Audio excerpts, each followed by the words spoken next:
Moi, minä on Jussi ja tervetuloa Vihreitä kuulia joulukalenterin luukkuun numero 3. Tämä luukku on vähän Inception, koska tässä joulukalenteriluukussa me tehdään joulukalenteriluukkuja joulukalenteriluukusta. Joo. Tässä on yksi meidän vanha joulukalenteri. Ja siellä on sisällä tämmösiä pikkuboksia. Ja tästä tulee siis minun ja minun vaimon yhteinen joulukalenteri. Niin mikä sen parempi aloittaa mikä tahansa joulukuinen päivä kuin vihreillä kuulilla. Joten me yksittäispakataan nyt täältä vihreitä kuulia näihin. Ja sitä varten mulla on pieniä minikryppusseja. Katsotaan mahtuisiko tänne jopa 2, koska yksi mulle ja yksi minun vaimolle. Sinne mahtuu just 2. Täydellistä.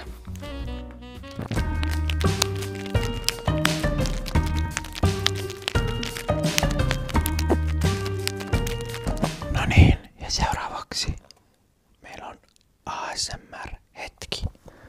Tässä on laatikko. Avataan se.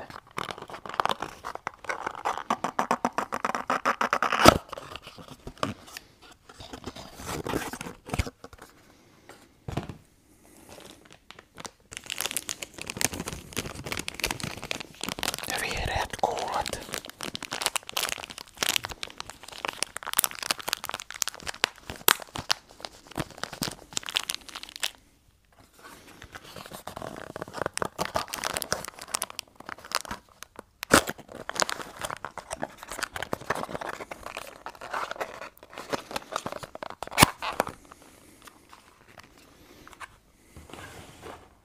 Tässä olisi tämän päivän luukku.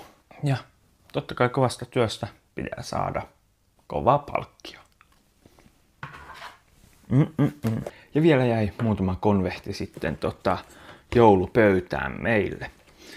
Mutta näihin sitten aina omalla luukkuvuorollaan laitetaan joku lippulappunen tuonne sisälle sit toiselle yllätyksenä, mitä ikinä se sitten pitääkään sisällään. Mut hei, sie kommentoi minne tai kenelle minun pitäisi mennä seuraavaksi jakaa vihreitä kuulia. Nähdään seuraavassa luukussa. Moi moi!